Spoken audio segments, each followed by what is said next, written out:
And whilst I was a long-serving member on the HESTA board, I am now a very proud director of CBUS and have been for a couple of years, so just thought I'd update that a bit for the record. Now, Australian unions have a long history of supporting the rights of oppressed peoples against occupation and exploitation. At the ACTU's 2012 Congress, unions expressed unanimous support for the right of the Saharawi people to self-determination and independence. We called on Morocco to end human rights abuses in the occupied areas of Western Sahara, and we called on Australian companies to end the importation of phosphate as a consequence of agreements made with the Moroccan regime. We are proud to express solidarity.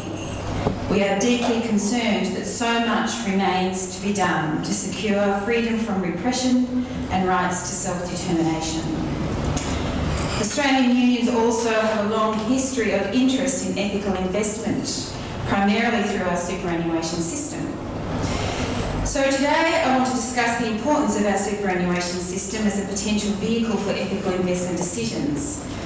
As many of you here will know, in recent years, several European pension funds have divested from companies involved in oil exploration and sourcing phosphate from Western Sahara. To the best of my knowledge, only one superannuation fund in Australia, only one, has taken action to change corporate behaviour in Western Sahara.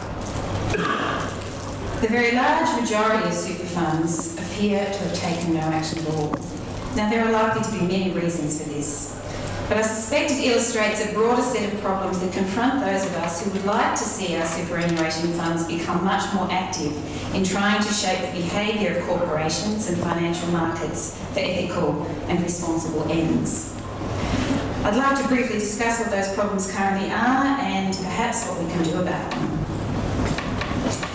Unions have been central to building and governing a large part of the Australian superannuation industry for over 30 years. In the 70s and 80s, unions fought for the right to have workplace superannuation for two reasons. Firstly, superannuation coverage was limited to a minority of workers. In 1985, only 39% of the workforce was entitled to have contributions made by their employers. If you didn't work in the public sector or as a white-collar professional, and especially if you were a woman, the chances were you did not have a super account. This meant that when you retired, your standard of living would be heavily dependent on whatever the value of the aged pension happened to be. If you were a woman, probably depended on who you married. Secondly, unions believed they could run super better than those funds owned by the banks and insurance companies. The retail funds charged too much for too little. Workers deserved to have their savings managed by organisations that served their interests rather than those interested first and foremost in private profit. Another reason that unions had for establishing their own funds was political. It was based on the belief that workers have interests that are not limited to the quantum of their super account when they come to retire. They have interests in a more just, equitable and sustainable world than is currently the case.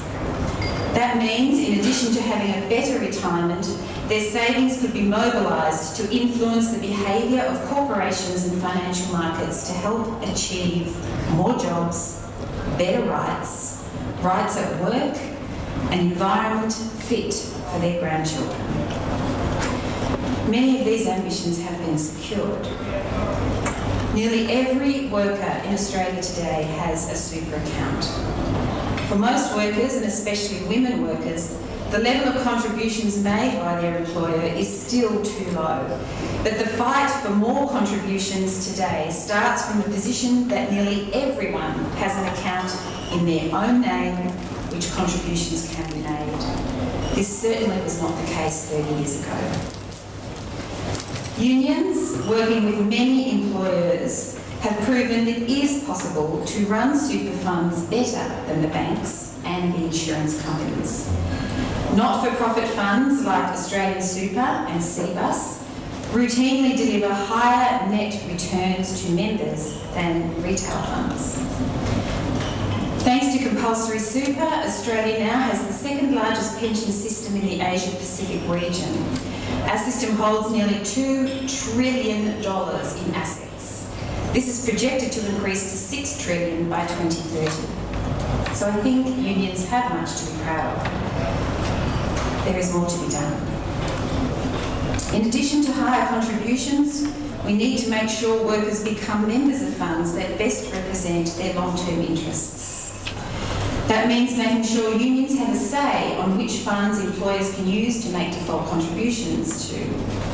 We need to defend the right of workers to have their voices represented on the boards of their super funds.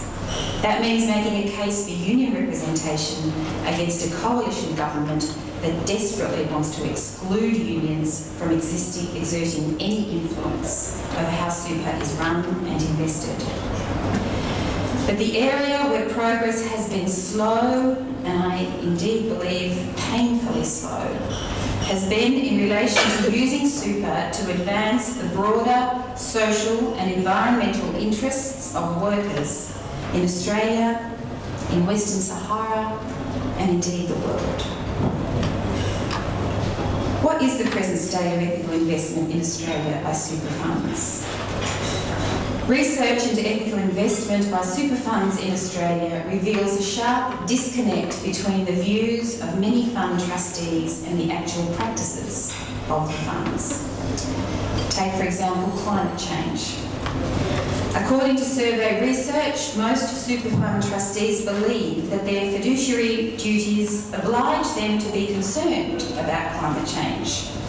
However, fewer than 20% of funds have then taken the step of dedicating a specific quantum of funds to climate change-related investments.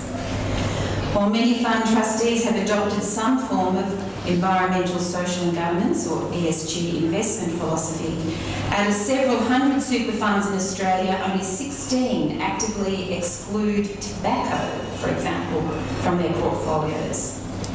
This suggests there are many super funds that present themselves as socially responsible investors and yet continue to invest in an industry that is now regarded around the world as profoundly unethical.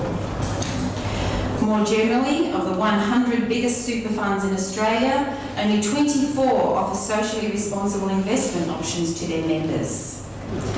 Super funds are not alone.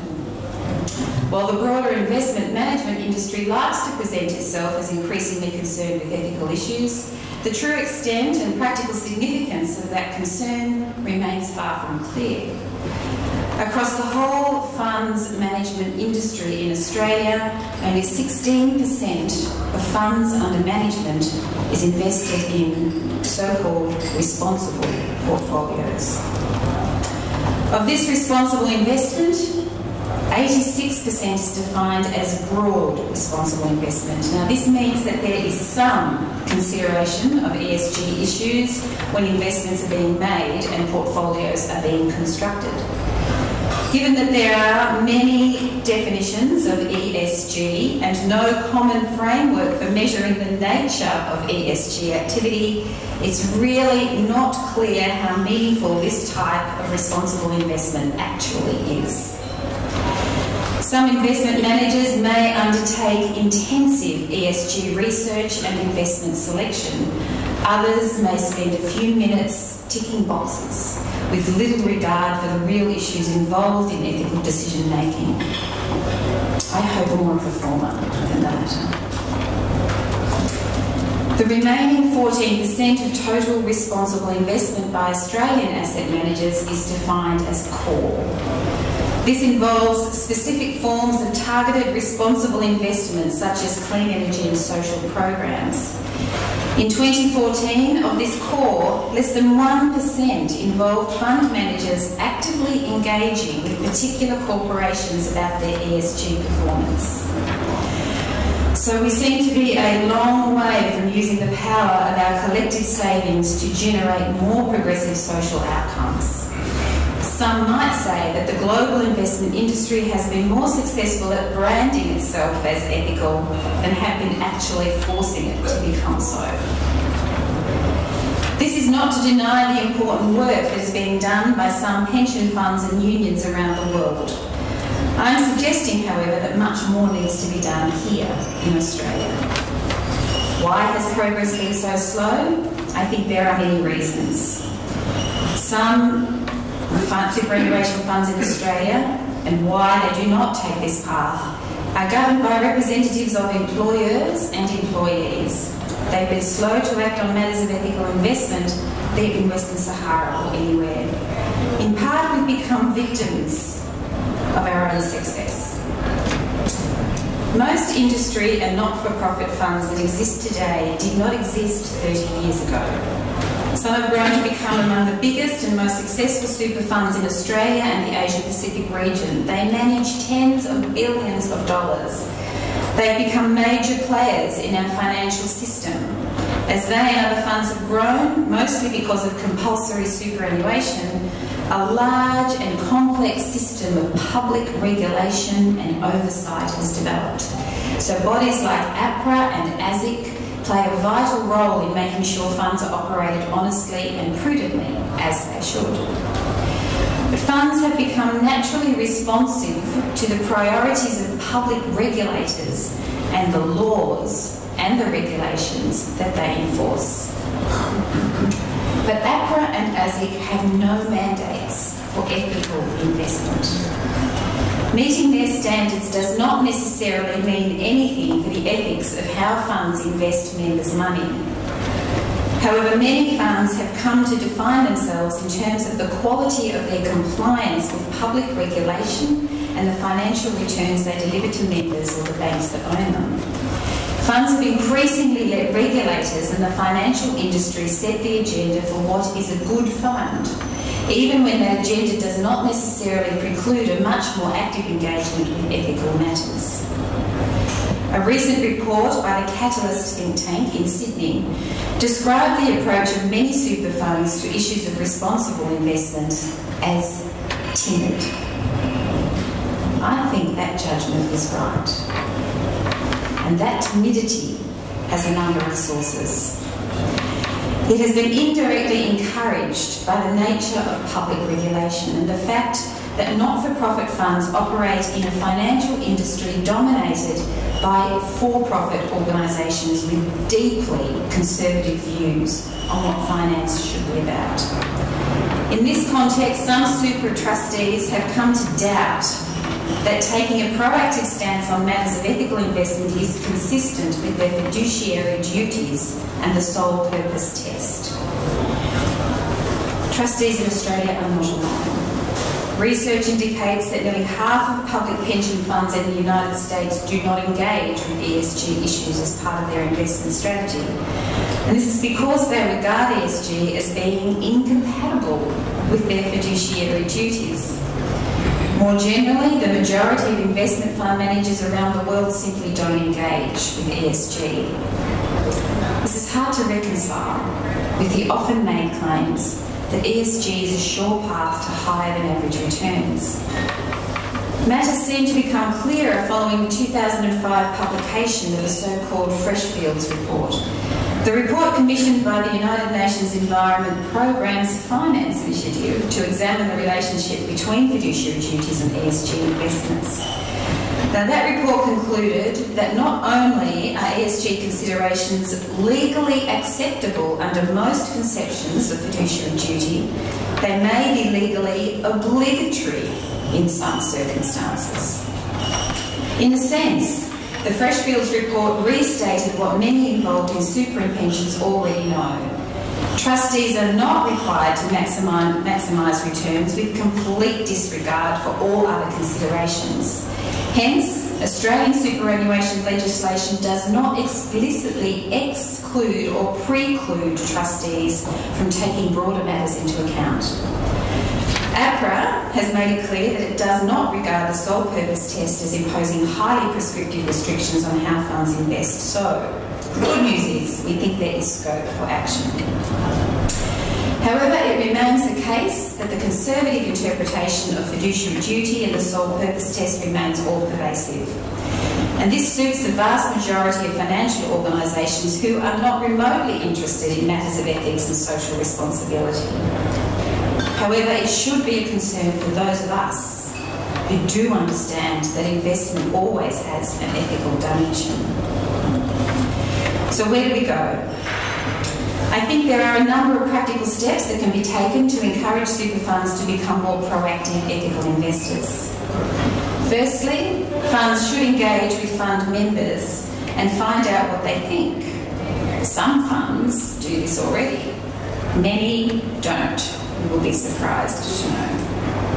A greater effort could be made to educate members on why ethics matter and explain why some funds in Australia and elsewhere make decisions to invest or divest on ethical grounds. If funds can identify a clear and significant constituency for ethical investment decisions amongst their members, this would help provide a source of legitimacy and support for trustees to act. Secondly, many trustees want to engage more with ethical issues and practices, but sometimes lack the resources and confidence to act. It's not always a straightforward task to make the case to senior fund executives and investment professionals that your fund should divest from a particular company, industry or product. Trustees need forms of training and support that enable them to make such arguments when they feel action is justified. The ACTU is currently reviewing how we can help to provide that support and are implementing strategies. It is also the case that many trustees are simply not familiar with cases of international injustice, such as the nature of the role played by the companies in Western Sahara. There is a real need for a central resource that can inform trustees about such issues, educate them about what pension funds around the world are doing, and advise them about what contribution their funds can make. Again, the ACTU is in the process of developing this campaign capacity. Thirdly, there is a need for greater legal clarity about what trustees can do in terms of responsible investment while still fulfilling their fiduciary duties.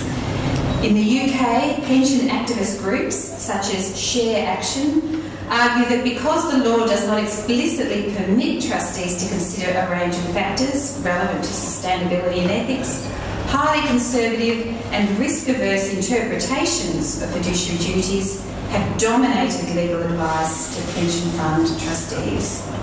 For this to change, the UK law needs to be reformed to make explicit what trustees can and can't take into account. I think we need a similar debate here in Australia about the extent to which our current statutory framework needs to change to facilitate a more widespread and confident approach to ethical investment. Finally, in relation to phosphate and fish taken from Western Saharan lands and waters by companies operating under licence from Morocco, trustees of Australian super funds should ask and should demand to know if their fund is directly or indirectly invested. If so, what is the nature, scale and likely social impact of that investment? Can the fund engage with the relevant companies? Should the fund divest? Unless our funds begin to ask such questions and consider what can be done in financial and ethical terms, progress towards just resolutions remain painfully slow. In conclusion, I hope I haven't painted a too gloomy picture of where we currently stand in Australia in terms of ethical investment. There is potential for change, and there are steps we can take to shift opinion and practice in our direction. But to make that change happen, we have to be open and honest about what is and is not being done by those who manage our savings to advance social justice, human rights and a sustainable future. Thank you very much.